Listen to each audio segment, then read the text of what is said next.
আছে না এটা নাই? আমি বললাম না যে আপনাদের এখানে বেড়াতে আসছি।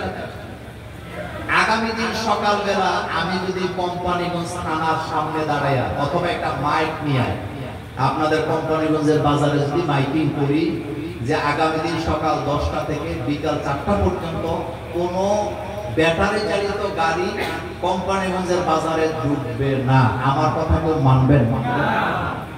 কেন মানবেন না? কারণ আমার হাতে নির্বাহী আদেশ নাই। কিন্তু ওসি সাহেব যদি ঘোষণা দেয় অথবা ওসি সাহেবের পক্ষ থেকে একটা লোক যদি ঘোষণা দেয় আগামী দিন সকাল 10টা থেকে বিকাল 4টা পর্যন্ত কোম্পানিগঞ্জের বাজারে কোনো অটো রিক্সা ব্যাটারি চালিত রিক্সা চলবে না, আপনি মানতে বাধ্য, না মানলে আপনি মামলা খাবেন, জেলে যাবেন, গাড়ি হারাবেন, কারণ ওনার হাতে নির্বাহী আদেশ আছে। সুতরাং এই বাংলাদেশও আলেম ওলামা ইসলাম ভক্তিদের হাতে আপনি যতক্ষণ পর্যন্ত নির্বাহী আদেশ দিতে না পারবেন, শিক্ষা ব্যবস্থায়, অর্থ ব্যবস্থায়, রাষ্ট্র ব্যবস্থায়, আইন শৃঙ্খলা ব্যবস্থায় আপনি কখনো উন্নতি করতে পারবেন না। আপনি ইসলামী বিপ্লবের স্বপ্ন দেখেন, সেনাবাহিনীতে আপনার লোক নাই, পুলিশ বাহিনীতে আপনার লোক নাই, আদালতে আপনার লোক নাই, শিক্ষা ব্যবস্থা আপনার লোক নাই, অথচ আপনি মুসা তেল দিতেছেন আপনি ইসলামী বিপ্লব দেখবেন না, আপনি পারবেন না।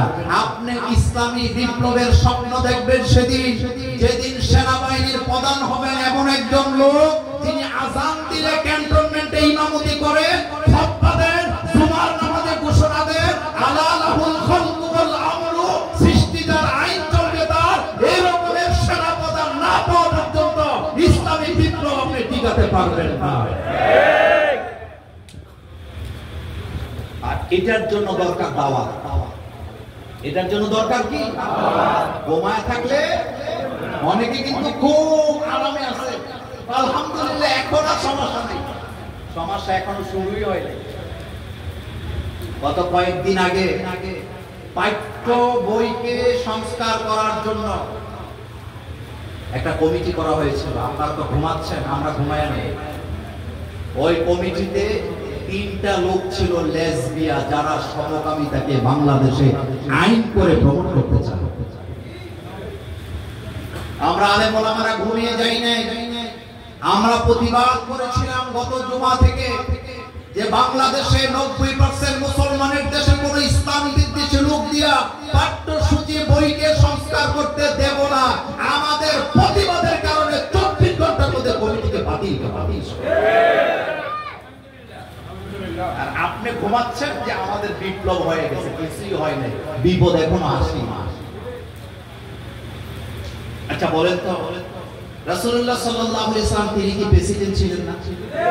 একটু আস্তে বলেন, আর একটু আস্তে বলেন। রাসূল সাল্লাল্লাহু আলাইহি ওয়াসাল্লাম কি প্রেসিডেন্ট ছিলেন না? রাসূলুল্লাহ সাল্লাল্লাহু আলাইহি ওয়াসাল্লাম কি সেনাপ্রধান ছিলেন না? রাসূলুল্লাহ সাল্লাল্লাহু আলাইহি ওয়াসাল্লাম কি প্রধান বিচারপতি ছিলেন না? রাসূল সাল্লাল্লাহু আলাইহি ওয়াসাল্লাম কি একজন সফল ব্যবসায়ী ছিলেন না? রাসূল সাল্লাল্লাহু আলাইহি ওয়াসাল্লাম কি একজন পরিবারের প্রধান ছিলেন না? ছিলেন না? রাসূল প্রেসিডেন্ট ছিলেন, অথচ আপনি বলতেছেন হুজুরদের এগুলো দরকার। এরকমের বলবেন না লোক আপনাদের মাথায়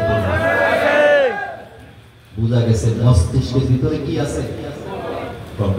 আসেন এই বিষয়ের উপরে যতটুকু যাওয়া যায়। শেখ সাদী রাহিমাহুল্লাহ তিনি এক জায়গায় বলেছিলেন, আল্লাহ নিজে যা প্রশংসা করে আমি সেই নবী মুহাম্মদ সাল্লাল্লাহু আলাইহি ওয়াসাল্লামের প্রশংসা করে কত দূর যাব। নবীর প্রশংসা করে শেষ করা। রাসূল কারীম সাল্লাল্লাহু আলাইহি ওয়াসাল্লামের উপরে ওহী আসে না 28 দিন। কয় দিন?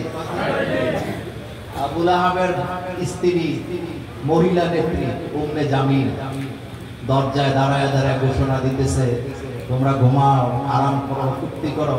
মুহাম্মদ সাল্লাল্লাহু আলাইহি ওয়াসাল্লামের রব তাকে ভুলে গেছে, মুহাম্মদ সাল্লাল্লাহু আলাইহি ওয়াসাল্লামের রব এখন আর তার সাথে যোগাযোগ করে না। 16 বছর আপনারাও করছেন, হুজুর আর কত, আর কত, আর কত। দেখেন আপনারা যা বলছেন আমরা যা বলছি, আল্লাহর পরিকল্পনা আরো উত্তম ছিল নাকি অদম ছিল? আপনারা তো চাইছেন পদত্যাগ, আল্লাহ কয় না পদত্যাগ না, বাগি যে বাগি।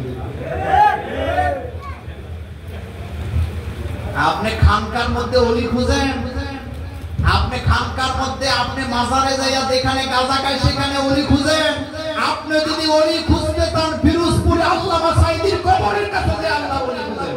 ঠিক, কারণ এই বাংলাটা 20 বছর আগে যা যা বলে গেছে 2024 সালে সবগুলা কথা আমরা বাস্তবতা বাংলাদেশে দেখতে পাই। দেখছি কিনা? দেখছি কিনা? আল্লাহর ওলিদের কথা এভাবেই সবই। তিনি গায়েব জানে কথা বলি না, কিন্তু তিনি যা বলে গেছেন সব করছেন। তিনি বলেছিলেন ইন্দুরের কথা খুঁজে পাবেন না, বলছে কিনা?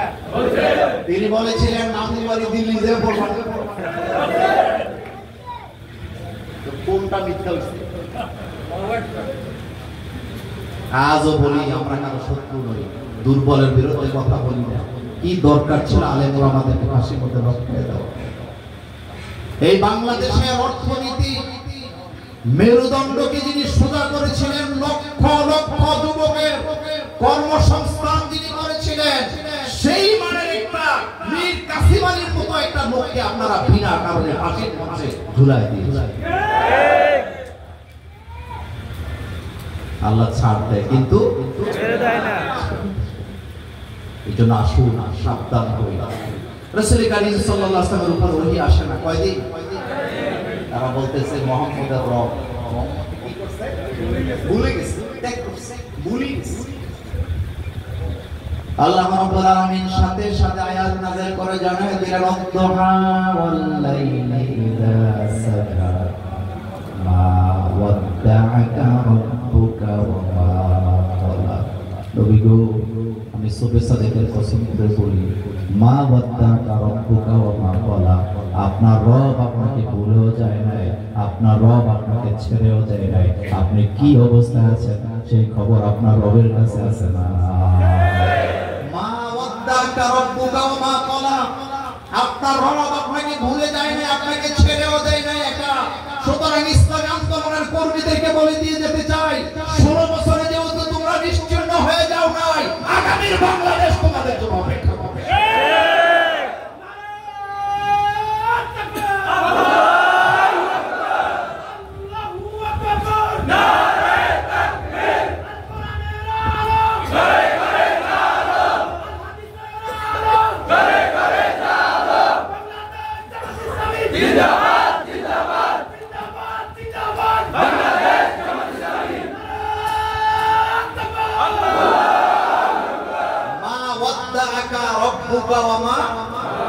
আপনার রব আপনাকে ভুলেও যায় না, আপনার রব আপনাকে ছেড়েও